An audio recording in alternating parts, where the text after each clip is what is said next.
आता इथे question number 1A, choose the correct alternative for 4 marks. त्यातला फर्स्ट क्वेश्चन आहे, distance of point -3, 4 from the origin.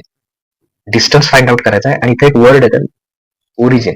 तर MCQ मध्ये शक्यतो तुम्हाला मॅक्झिमम पॉसिबिलिटी काय आहे की तुम्हाला ओरिजिन पासूनचं डिस्टन्स फाइंड आउट करावं लागेल. तर ओरिजिन पासूनचं डिस्टन्स फाइंड आउट करताना इथे स्टेप्स मी तुम्हाला सांगतो कशा लिहायच्या. तर इथे पॉईंट कुठला आहे, -3, 4 हा पॉईंट आहे. त्यातला एक्स हा काय झाला, सॉरी एक्स ची व्हॅल्यू काय येणार -3 आणि वाय ची व्हॅल्यू काय येणार 4. ही आपल्याला लागणार आहे. तर असं इथं स्टार्टिंगला असं लिहिलं, distance, okay, distance of point from distance of point XY from origin. तर त्याचा फॉर्म्युला मी पहिल्यांदा सांगतो की ओरिजिन पासूनचं डिस्टन्स कसं फाइंड आउट करायचं. जर तो पॉईंट XY असेल तर त्याचं ओरिजिन पासूनचं डिस्टन्स कसं फाइंड आउट करायचं, तर त्याच्यासाठी हा फॉर्म्युला आहे, तो इथे लिहितो मी. हा ब्रॅकेटची काही गरज नाही, इथे लिहा स्क्वेअर रूट मध्ये x² प्लस y². हा फॉर्म्युला जर का तुम्ही युज केला तर तुम्हाला तो मिळून जाईल. ओके, याची काही गरज नाही ब्रॅकेटची. सो फॉर्म्युला काय लिहिला, distance of point XY from origin is square root of x² plus y². हा एक प्रकारचा फॉर्म्युलाच आहे. मग आता याच्यात जर का आपण काय केलं, जो पॉइंट दिलाय, देअरफॉर डिस्टन्स ऑफ पॉइंट, दिलेला पॉइंट कुठला आहे, -3, 4 फ्रॉम ओरिजिन. तर x ची व्हॅल्यू मी आताच सांगितली किती आहे, -3. त्याचा आपण काय करणार, स्क्वेअर करणार. ओके, प्लस y ची व्हॅल्यू किती आहे, 4. तर 4 चा स्क्वेअर करणार. Okay, now next step, negative जरी असेल तरी त्याचा स्क्वेअर पॉझिटिव्ह येतो, त्यामुळे -3 चा स्क्वेअर काय येणार, पॉझिटिव्ह 9 प्लस 9 येणार, आणि 4 चा स्क्वेअर किती येणार, 16. ओके, निगेटिव्ह जरी असलं तरी स्क्वेअर पॉझिटिव्ह, हे लक्षात ठेवा. मग आता नेक्स्ट स्टेप मध्ये इथे 9 प्लस 16 किती येणार, 25, आणि 25 चं स्क्वेअर रूट, डिस्टन्स नेहमी पॉझिटिव्ह असतं, फक्त पॉझिटिव्ह व्हॅल्यू घ्यायची. 25 चं स्क्वेअर रूट किती येणार, 5. So distance of point -3, 4 from origin is 5. म्हणजे कुठला ऑप्शन करेक्ट येणार आहे, ऑप्शन सी करेक्ट येणार आहे. मी आताच सांगितलं, ह्या सगळ्या ज्या स्टेप्स आहेत मी तुम्हाला एक्सप्लेन करण्यासाठी तिथे सांगितलं. तुम्ही आन्सर शीट मध्ये फक्त ऑप्शन सी एवढं सफिशियंट आहे, पण त्याला सप्लिमेंटरी पुढचं आन्सर लिहिलं, म्हणजे तुम्हाला इथे कन्फर्म होईल की तुमचा आन्सर काय लिहिलं तुम्ही, C5. ओके, एवढं सफिशियंट आहे. ओके, तर स्टेप ज्या एक्सप्लेन केल्या त्या सुद्धा अंडरस्टँडिंग करून घ्या, कारण हाच क्वेश्चन पुढे जाऊन 1 मार्कला पण येऊ शकतो. तिथे तुम्हाला तो सॉल्व्ह करावा लागेल, त्यामुळे स्टेप्स पण लक्षात ठेवा. नाव नेक्स्ट क्वेश्चन, नाव second MCQ, sine theta dot cosec theta. तर फाइंड आउट करायचं त्याची व्हॅल्यू किती येणार. त्यासाठी 4 ऑप्शन दिलेले. एकदम सिंपल आहे क्वेश्चन, ऍज इट इज पहिल्यांदा राईट डाऊन करूया. Sine theta dot cosec theta is equal to, आता याच्यामध्ये साइन थीटा आपण ऍज इट इज लिहूया. तर कोसेक थीटाची जी व्हॅल्यू आहे, तर कोसेक थीटाचा फॉर्म्युला काय आहे, 1/sin थीटा, हा त्याचा फॉर्म्युला आहे. ओके, सो हे लक्षात ठेवा, कोसेक थीटा म्हणजेच काय, 1/sin थीटा. तर ही व्हॅल्यू इथे लिहिली. तर काय आलं ते, साइन थीटा हा वरचा आहे तो न्यूमरेटर मध्ये आहे आणि खाली आहे तो डिनॉमिनेटर मध्ये. ते एकमेकाला काय होतील, कॅन्सल होतील, आणि फक्त कोण राहील मग, 1. सो आपला आन्सर किती येणार आहे, 1. सो ऑप्शन E 1 हे त्याचं करेक्ट आन्सर आहे. Okay, option E 1 that is correct.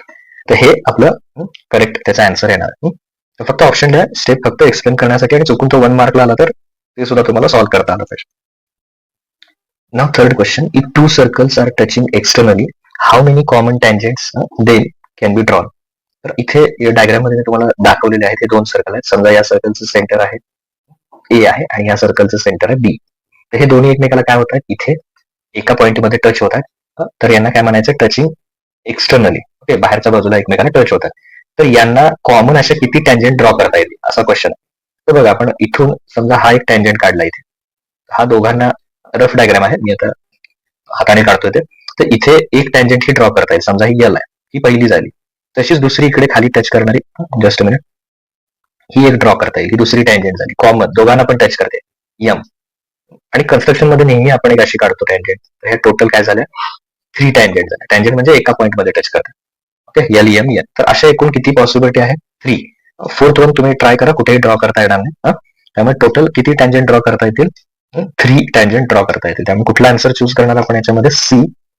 Okay, option C 3. Okay, diagram वगैरे काही बाकीची तुम्हाला काढायची गरज नाही, फक्त ऑप्शन घ्या, एक्सप्लेनेशन साठी डायग्राम आहे तुमची. Now fourth MCQ, if triangle ABC similar to triangle PQR and AB upon PQ is 7/5, then त्याच्यासाठी ऑप्शन दिले, triangle ABC is bigger triangle P Q R is bigger, both triangles will be equal, cannot be decided. Decide करता येणार नाही आपल्याला कोण बिगर कोण smaller असं विचारलं. तर हे हा क्वेश्चन सॉल्व्ह करताना इथे बघा कुठले दोन ट्रायंगल सिमिलर दिलेले आहेत. तर A B C similar to triangle P Q R. Okay, आणखीन एक रेशिओ दिलाय A B upon P Q is equal to 7/5. तर A B upon P Q 7/5 दिलाय, म्हणजे कुणाच्या करस्पॉन्डिंग रेशिओ मोठा आहे. तर एबीच्या करस्पॉन्डिंग काय आहे रेशिओ मोठा आहे. याच्यावरून आपल्याला एक लक्षात येतं की AB is greater than P Q. जो रेशिओ दिलाय त्यानुसार कोण greater, AB is greater than P Q.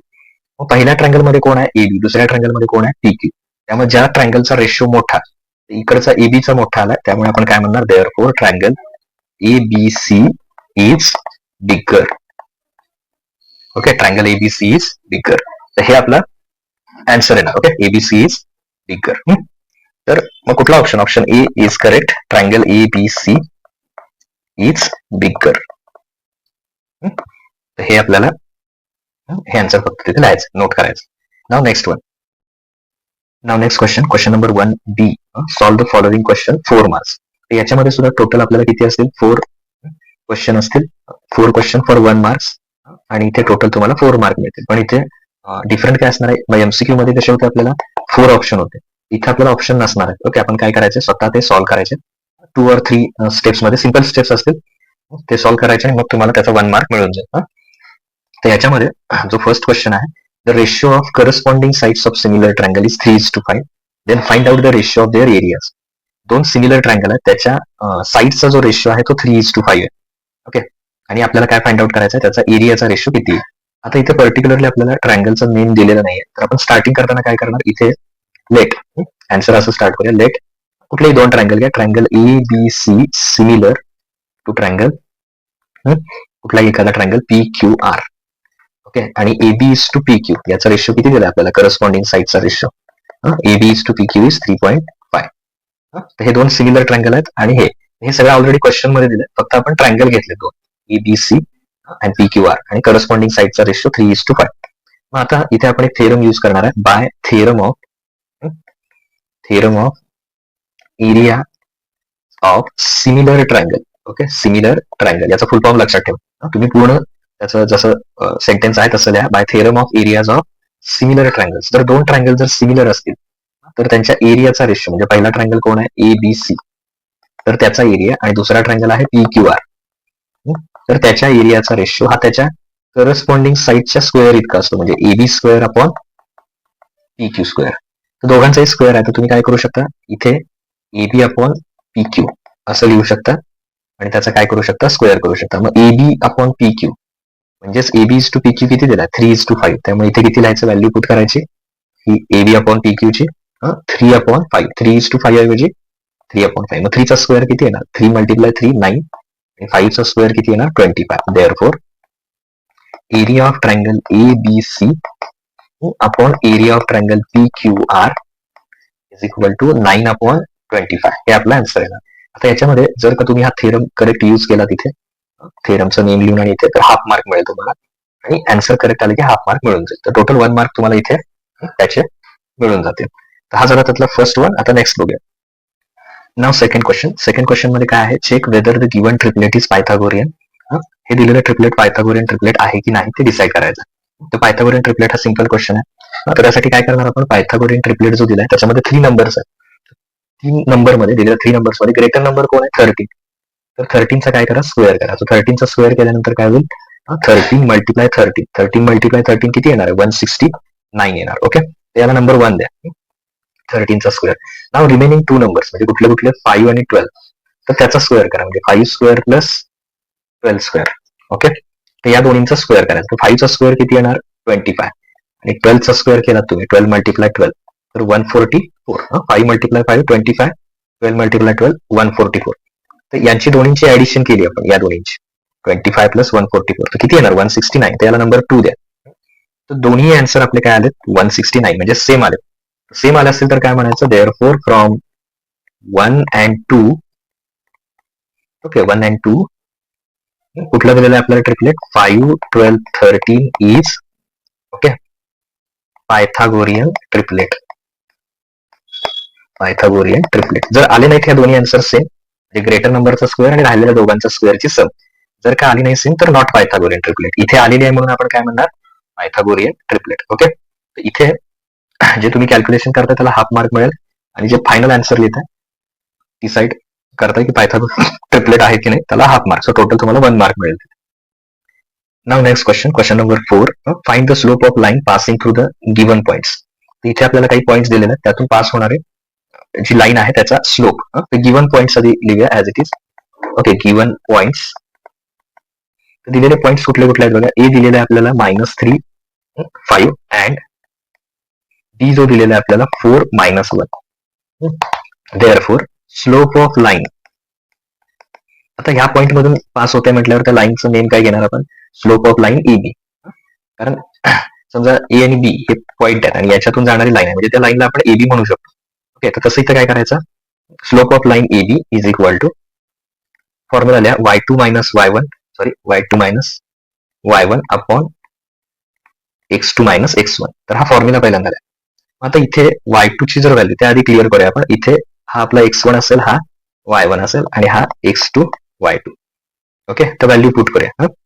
y2 ची व्हॅल्यू किती येणार आहे -1, तर ती इथे पुट करूया -1 मायनस फॉर्म्युलातला मायनस आहे इथे. y1 ची व्हॅल्यू किती आहे 5, तर ती इथे ठेवूया व्हॅल्यू 5 अपॉन x2 ची व्हॅल्यू किती आहे 4 आहे. तर 4 मायनस फॉर्म्युलातला मायनस आणि x1 ची व्हॅल्यू किती आहे -3.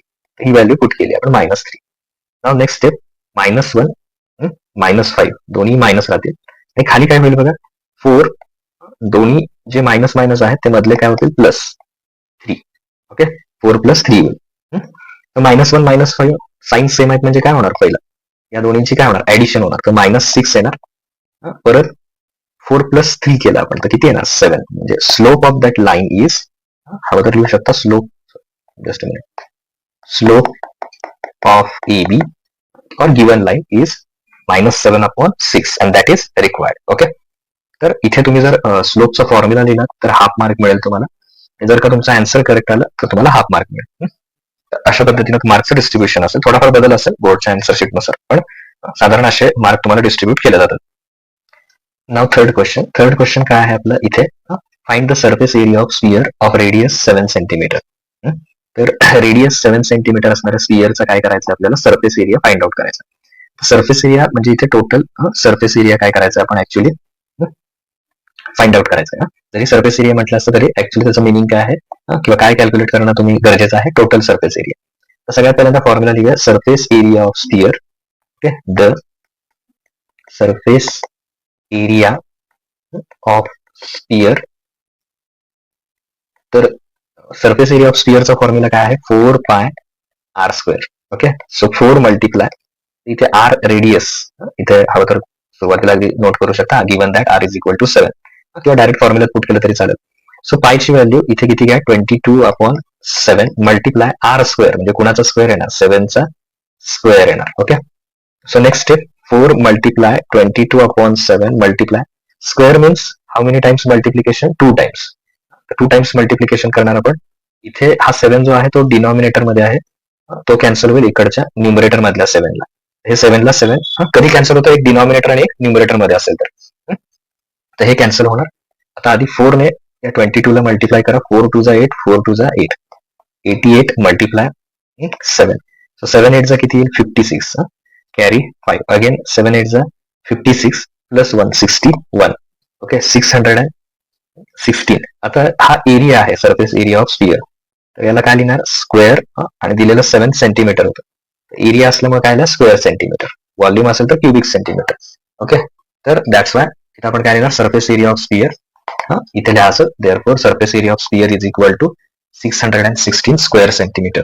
आता याच्यामध्ये तुम्ही फॉर्म्युला लिहिलात की हाफ मार्क आणि आन्सर लिहिलं इथे की त्याला हाफ मार्क मिळेल. ओके, मधल्या व्हॅल्यू हे दोन्ही फायनल आन्सर तुम्हाला मिळाला तर तुम्हाला हाफ मार्काचा मिळून जाईल. ओके, तर पेपर स्ट्रिक्ट चेक केला गेला आणि युनिट नसेल तर कदाचित हा हाफ मार्क तुमचा जाऊ पण शकेल. त्यामुळे जर तुमच्या अबाव 35 मार्क्स असतील 40 आउट ऑफ तर कदाचित तुमचे मार्क जातील. त्यामुळे युनिट लिहायला कधीही विसरू नका. ओके.